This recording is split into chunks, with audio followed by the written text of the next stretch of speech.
For over 600 years, Rome had no true fear. Empires rose and fell around her, but Rome stood unchallenged until one man changed everything. No army in history had ever crossed the Alps to invade Italy. He did it with elephants.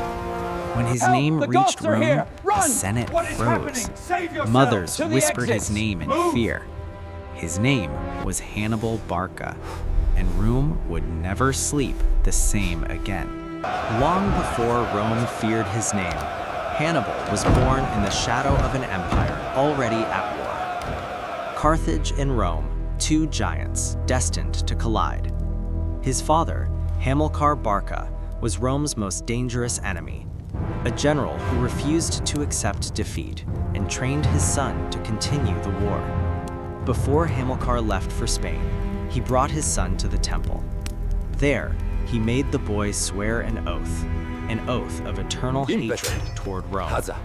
Hannibal was only 9, but in that moment, his childhood ended.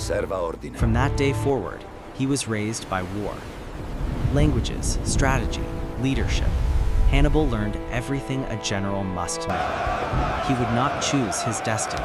It was chosen for him, and the road ahead led only to Rome. Hannibal did not inherit an army. He earned it in blood. While others fought the battle in front of them, Hannibal fought the battle ahead. By the age of 26, he commanded Carthage's army in Spain, not because of his name, but because of his mind. Every campaign was a lesson, every victory a message to Rome.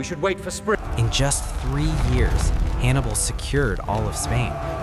Rome was watching. By 218 BC, war with Rome was no longer avoidable. Hannibal did not march toward Rome. He marched into legend. Every general in history knew the same truth.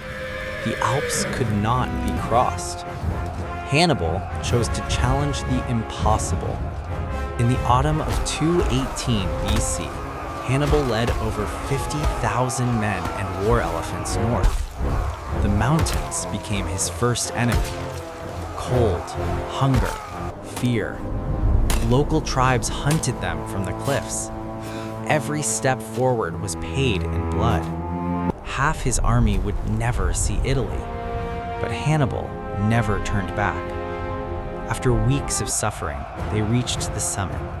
What stood before them was not just Italy, it was Rome's worst nightmare. Rome believed Hannibal's army was broken. They were wrong.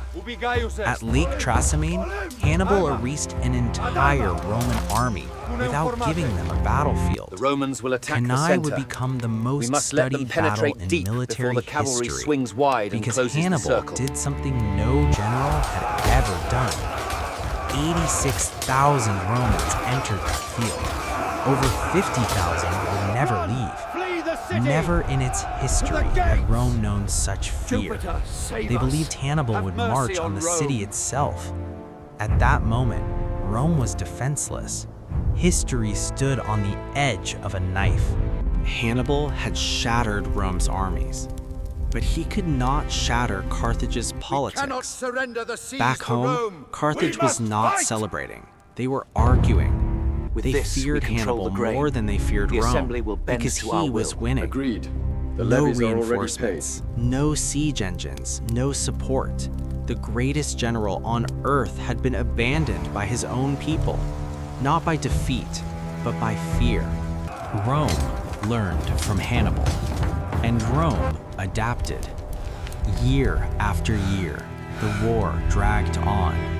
Slowly, his world began to collapse. While Hannibal fought alone in Italy, Rome struck at Carthage itself. The war was over. The dream was dead. The man who once shook Rome no longer had a home. Rome could not forget him, and it would not forgive him. At 64, Hannibal chose his final victory. Rome would never capture him. Rome won the war, but the world remained remembers Hannibal because he proved that one mind could shake the greatest empire on earth. If Carthage had stood with him, our world would not look the same.